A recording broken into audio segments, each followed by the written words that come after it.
전북 원음방송 행복한 응접실 김사은입니다. 매주 금요일에는 조미애 시인과 함께하는 금요일엔 책이 좋아 지역작가 신간을 소개하는 시간입니다. 오늘도 표현문학회장 조미애 시인님 스튜디오에 나오셨습니다. 반갑습니다. 네, 안녕하세요. 네, 그동안도 잘 지내셨죠? 네, 많이 네. 덥습니다. 그러게요. 올해 유난히 더운 여름이 예상이 되는데 건강 잘 챙기시길 바라고요. 건강하시길 빕니다. 네, 이런 때일수록 저희들이 이렇게 문학을 가까이 하면서 여름을 잘 설계해 보면 어떨까 하는 생각을 해봅니다. 네, 좋은 말씀이세요. 네, 네. 그런 의미에서 오늘은 또 어떤 책을 소개해 주실지 기대가 됩니다. 네, 오늘은 소설집이에요. 아, 네, 네. 윤영근 소설가의 소설집 네. 세월을 등에 지고 라는 그런 소설집인데요. 네. 21편의 소설이 들어 있습니다. 네, 네. 또 유난히 소설 장르는 그렇게 또 많지가 않은 것 네, 같아서요. 네. 참 반갑고 기대가 됩니다. 네. 우선 윤영근 소설가님 소개 좀 해주시죠. 네, 윤영근 소설가는 1980년에 월간문학으로 등단을 했어요. 네. 그때 등단한 작품이 소설 상쇄예요. 네. 네, 이번 소설집에도 이 상쇄가 네, 들어 네. 있습니다. 아, 네. 윤 소설가는 1938년에 남원 삼해에서 태어났는데 그 일제 말에 수탈, 징용, 위안부 끌려가는 모습 이런 걸 직접 네. 어린 시절에 보면서 아, 네. 그 암울한 그 어린 시절을 보냈다고 그래요. 네, 네. 그래서 이 당시에 많은 그 경험들이 이제 소설로서 재탄생한 것이 아닌가 하는 생각이 들고요. 이제 1987년에 소설집 상쇄를 냈고요. 그리고 1995년에서 99년 사이에 남원 항일 운동사를 최정주 소설가하고 공조로 출간도 했어요. 네. 그리고 남원에서 굉장히 일을 많이 하셨는데 1979년에 남원 문인협회를 창립을 했고요. 네. 또 1984년에는 남원 예총을 창립을 했어요. 그래서 이제 회장 등을 역임하셨고, 그리고 1996년에는 전북 소설가 협회를 또 창립을 하세요. 그러셨군요. 네. 그리고 이제 그동안 40여 편의 단편 소설과 장편 소설, 그리고 뭐 많은 작품을 정말 많이 쓰셨어요. 네. 이제 상도 많이 큰 상도 많이 받으셨죠. 목적문화상, 전북 소설문학상 등 큰 상도 참 많이 받으셨어요. 아, 네네. 그럴 만한 이력을 쌓으셨으니까 그러셨을 거라고 생각이 들고요. 이 소설가 또 남원 문학에 큰 그 힘을 더해 주신 분이 아닌가 생각을 합니다. 그런데 사실 윤영근 소설가는 원광대학교 대학원 한의학과를 졸업하신 걸로 알고 맞습니다. 있습니다만. 네. 네. 윤영근 소설가는 경희대 한의대를 졸업을 하고 네. 대학원을 우리 여기 원광대학교에서 그러셨죠. 네, 대학원을 네. 나오셨고요. 그리고 지금까지도 남원에서 윤한의원이라는 이름으로 네. 또 한의원을 운영하고 있는 한의사이기도 합니다. 네, 한의사이면서 진료를 하시면서 이렇게 열정적으로 소설을 써오신 그 창작열 참 대단한 맞습니다. 분 같아요. 네. 네. 자, 우선 작가의 말부터 들어보죠. 네. 윤영근 소설가는 어린 시절에 이제 그의 집 사랑방에 소리꾼이나 가객이 자주 드나들었다고 그래요. 네. 그래서 이제 이분들이 대부분 소설의 주인공으로 이렇게 이제 등장하는데요. 이런 말을 합니다. 내 안에 소설가의 꿈을 싣고 살아온 세월이 어느덧 60년이 넘었다. 아, 네. 낮에는 한의사로 밤에는 소설의 주인공으로 네. 빙의되어 살았다. 음. 송흥록을 쓸 때는 송흥록으로 살았고 네. 각설이 타령을 쓸 때는 각설이로 살았다. 윤 소설가의 그 벌써 제목에서 네. 또는 어린 시절의 경험이라든지 이러한 것들을 보면 벌써 소설이 어떤 성격일지 좀 짐작이 가잖아요. 네. 굉장히 향토성이 짙은 네. 그런 소설을 쓰고 계십니다. 네, 또 역사적으로 그 유명한 분들의 삶에 대해서도 좀 이렇게 편편히 보여지지 않나 하는 생각이 드는 게 네네. 그래서 오늘 네. 우리가 이제 또 아시는 분은 잘 아는 네. 김삼의당 네. 그리고 이화중선 이러한 네. 소설들을 이제 소개할까 중심으로 네네 네네. 합니다. 네. 네. 그 밖에도 가왕에는 동편제 시조 송흥록 또 송만갑 뭐 이런 분들을 박유전 명창 뭐 이런 네네. 분들을 소재로 그렇죠. 한 소설이 많이 네. 담겨 있습니다. 이게 그 분야에서 활동하시는 분들은 네. 이름을 들으면 다 알 만한 그런 분들을 그렇죠. 이제 네. 소설로서 네. 재탄생하고 구성하신 거죠. 굉장히 흥미롭고요. 기대가 됩니다. 자, 우선 작가 작품 세계로 먼저 들어가 볼까요? 네.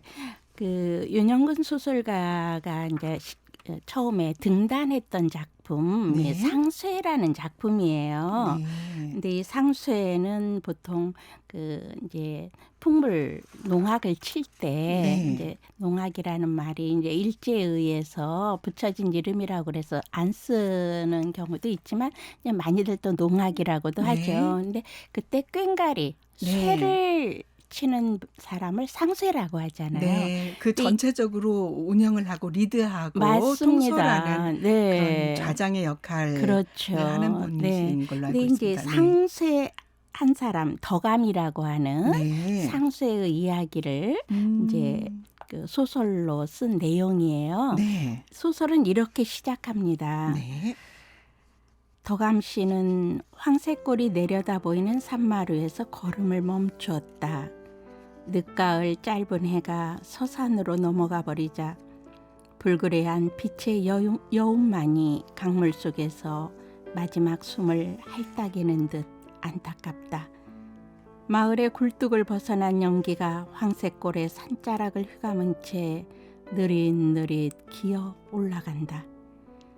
가는 곳마다 하루가 다르게 날로 변해가고 있지만 이 마을도 참으로 많이 달라져 있었다.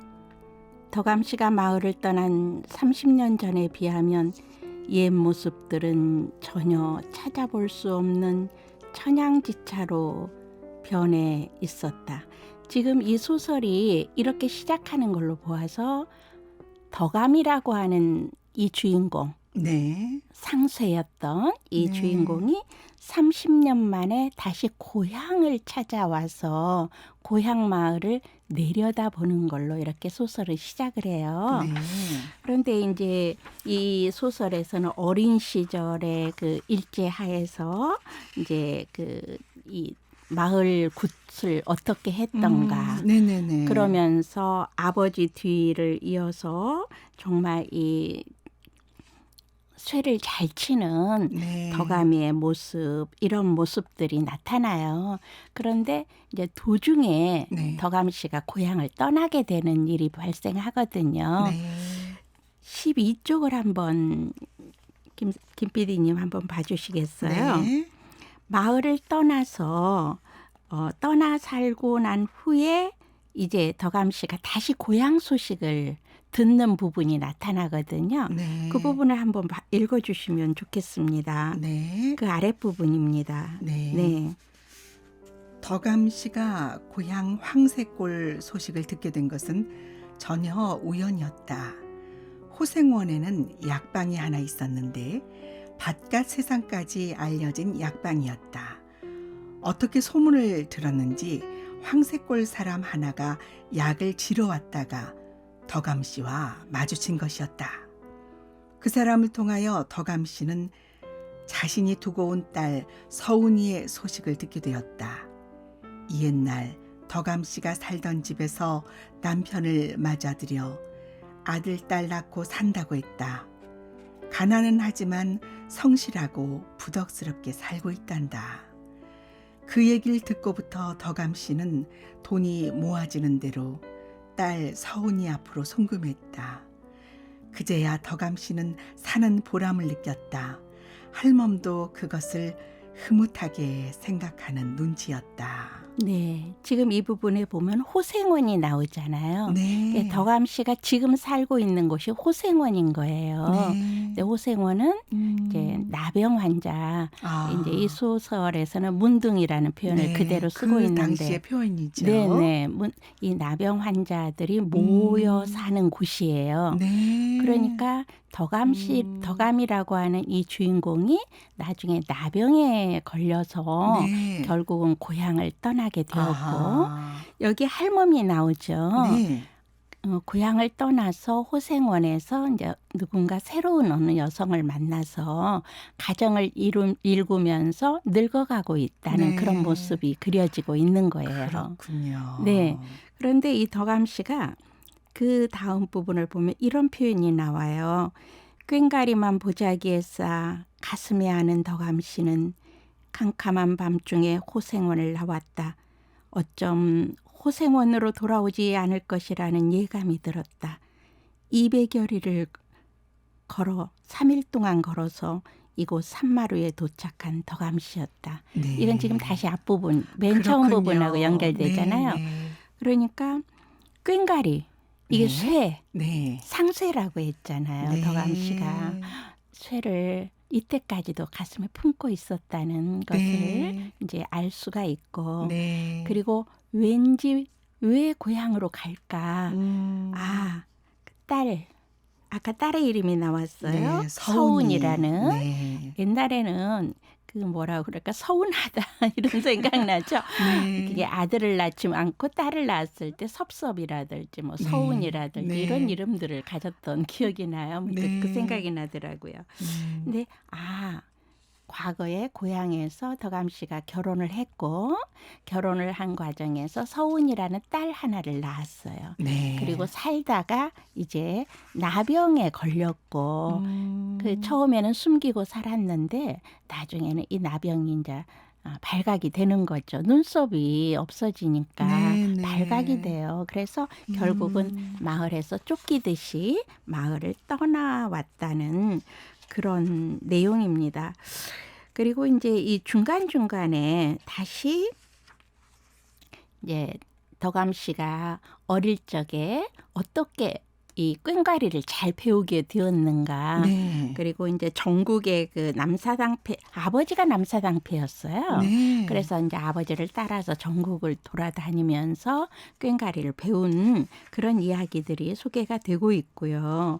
그리고 일제시대 이제 서운이가 5살 되었을 때 이제 징용에 많은 사람들이 끌려가는 모습, 네. 이러한 모습들을 그리고 있어요. 그리고 덕암 씨도 이제 징용에 끌려가요. 음. 젊은 시절에. 네. 그래가지고 군도로 끌려가는 거예요. 그래서 이제 네. 군도에서 그 엄청난 시련, 네네. 배고픔, 그리고 힘든 이러한 모습들이 이제 소설에서 계속 이어지고 있고요.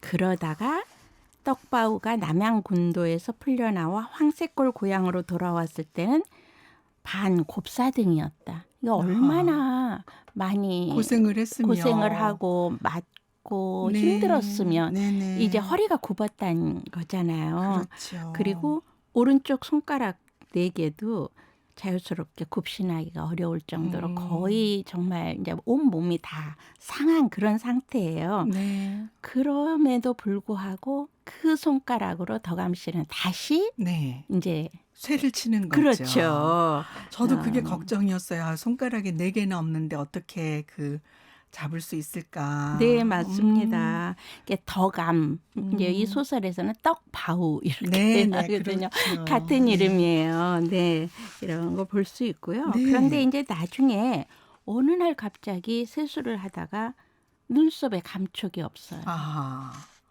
그러니까 문둥병이라고 하는 나병이 이제 후천으로 온 거죠. 네. 와가지고 더 이상 마을에서 살 수가 없어서 이제 음. 마을을 떠나거든요. 그런데 이제 그 처음에는 움막에 좀 숨어 살아요. 네. 그러다가 이제 결국은 자기 아내가 딸 서은이에 의해서 아내가 다른 남자와 이렇게 이제 정을 통하고 있다는 걸 알고는 본인이 스스로 이제 고향을 떠나는 거죠. 네. 그러다가 우리가 처음에서 본 것처럼 30년 만에 고향으로 옵니다. 네. 네. 이 소설 뭉클하네요. 네, 그렇죠. 우리 또 뭐 조미애 시인께서 너무 또 줄거리를 상세하게 그리고 또 잘 요약을 해주셔서 이 흐름이 전혀 어색하지가 않았고요. 마치 소설 한 편을 읽는 듯한 느낌이었어요. 그런데 네.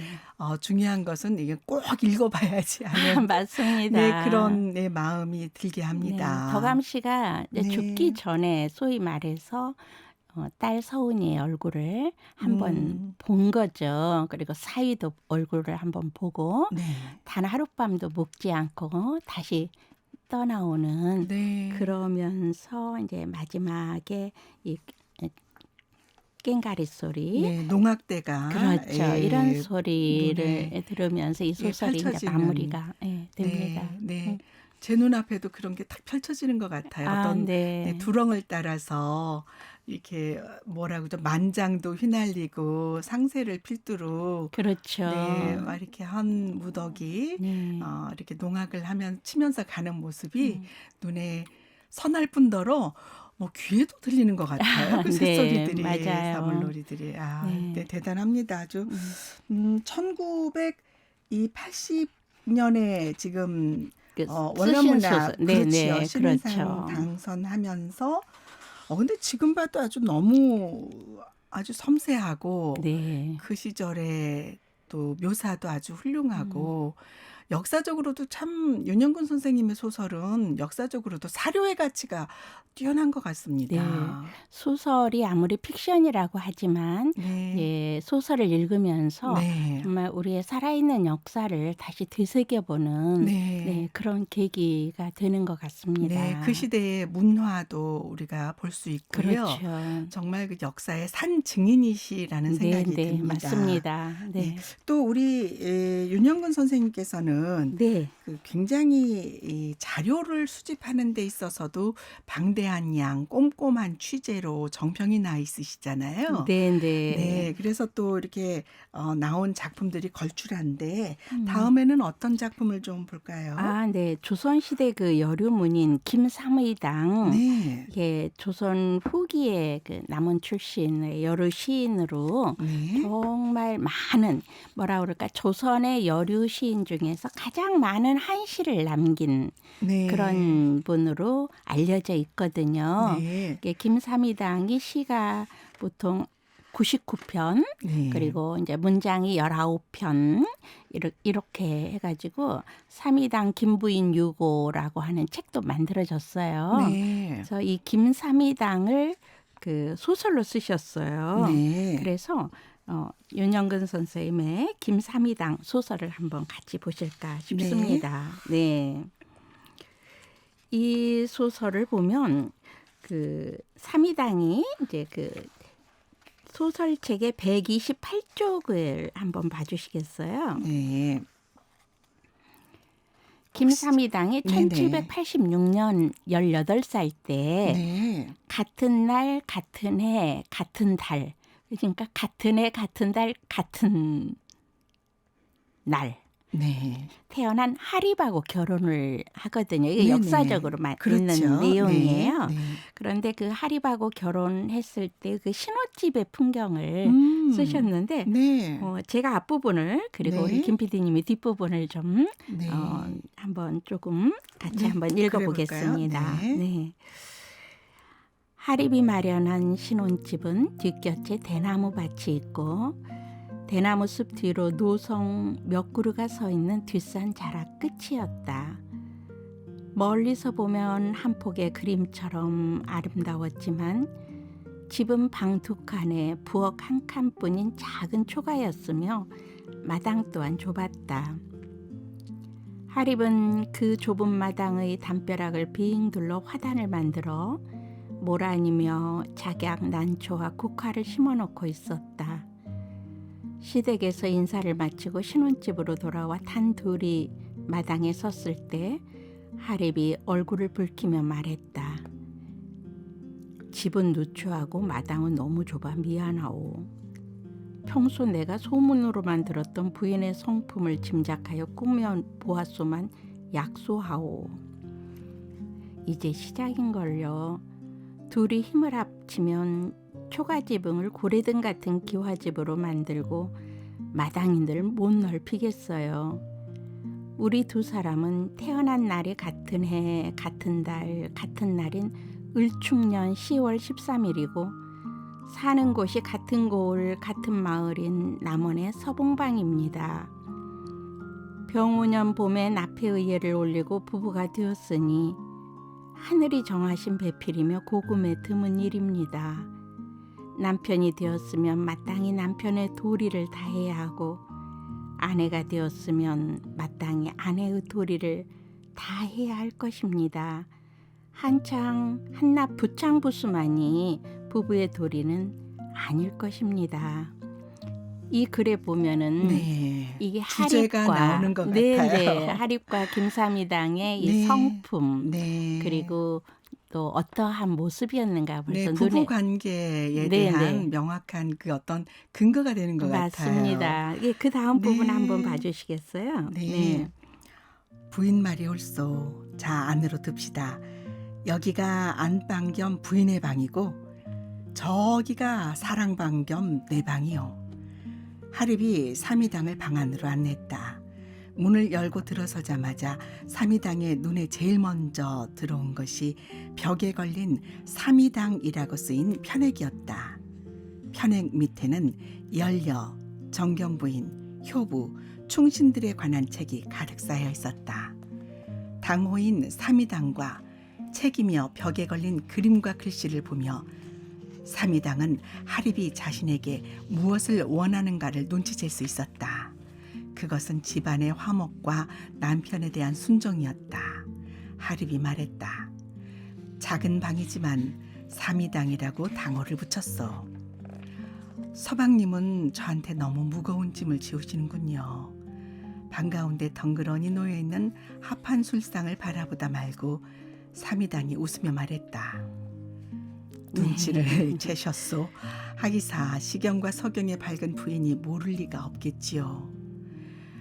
근데 이제 이 부분까지는 하립의 그 마음이었을 네, 것이고 네, 네, 맞습니다. 앞에 이제 우리 조미애 시인께서 소개해 주신 부분은 우리 김삼이당의 그 가치관이 드러난 걸로 이렇게 보여집니다. 네, 그래서 사실 김삼이당이 요즘에는요. 네, 그 당시에 조선시대의 대부분의 그 여류 시인들이 어떻게 좀 더 이렇게 가려지고 또 폄훼된 그런 것에 비하면 이분은 과거 공부를 하는 남편을 뒷바라지하는 내조자이지만 또 나중에는 남편과 동등한 관계에서 문우의 관계를 네, 네. 형성하기도 하고 또 서로 그렇게 지적인 동반을 추구하잖아요. 네, 네. 그래서 요즘의 모습으로 보면 가장 어떻게 보면은 그 우리가 양성평등 하는데 그것의 전례라고 보여지는 부분에서 새롭게 조명이 되고 있기도 합니다. 네, 맞아요. 그래서 네, 굉장히 다행스럽고 음. 지금이라도 이런 분의 이렇게 실체가 잘 드러나고 그 덕이 널리 알려지면 좋겠다는 생각을 해왔었거든요. 네, 아유, 좋은 네, 말씀이셔요. 이 기회에 참 좋은 글이 담겨서 네. 참 반갑습니다.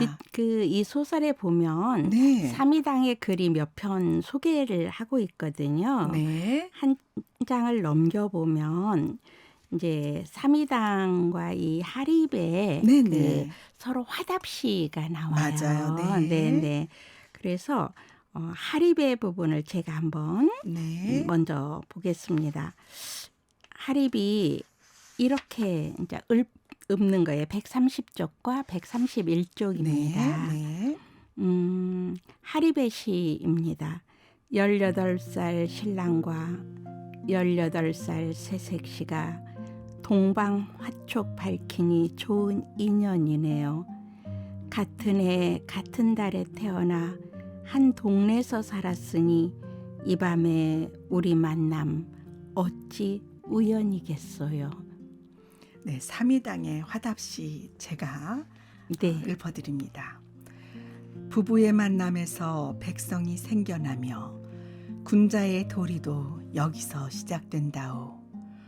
공경하고 순종함이 아내의 도리이니 이 몸 다하도록 당신 뜻 어기지 않겠어요. 네.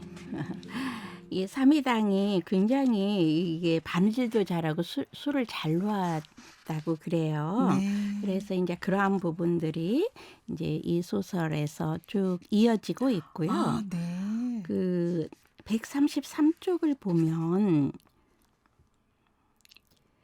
그 바느질을 하다가 이제 시를 읊는 그 부분이 있어요. 네. 남편이 이제 과거 시험을 준비하러 떠난 후에 이렇게 말을 해요. 그리워라, 너무도 그리워라. 닭 3번째 운이 날이 밝아오네. 잠 못 이루며 원한금 침대하니 눈물 비오듯하네. 눈물 비오듯하네. 이제 삼위당이 하립과 한 2해 정도 이렇게 살고 네. 그리고 나서는 이제 과거 시험 준비하느라고 계속 떨어져 있었다고 그래요. 네.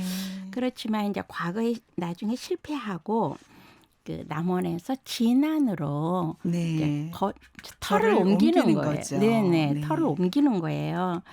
그래서 마지막 부분에 보면 진안으로 터를 옮기게 되었다고 말하자 어머니는 눈물부터 글썽였고 아버지는 입맛을 쩝쩝 다셨다라고 하면서 네. 마지막에 이제 시 남원을 바라보면서 그러니까 고향을 떠나면서 아, 네. 삼위당이 읊은 시로서 이 소설이 이제 마무리가 됩니다. 마지막에 삼위당이 남원을 보면서 읊었던 시를 이제 마지막으로 소개하겠습니다. 이 소설의 끝부분입니다. 남원 동쪽 언덕에 수양버들 늘어져 실처럼 늘어진 가지가지 이별의 정얽히네. 해마다 두고두고 오랫동안 꺾어가지만 해마다 또 다시 새 가지 나서 보태지네. 이렇게 김삼위당 소설이 마무리가 되고 있어요. 네.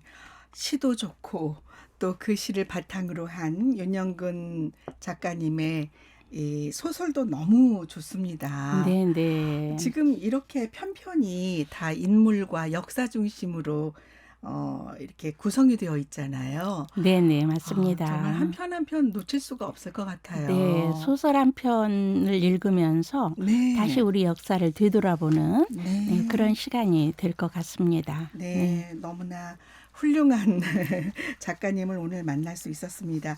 저희가 많은 얘기들을 더 나누면 좋은데 오늘은 이제 시간상 여기서 마무리를 해야 할 것 같고요. 우리 조미 씨님 어떠셨어요? 윤영근 작가님의 이 작품집을 준비하면서 또 소회가 좀 남다르셨을 것 같아요. 그럼요.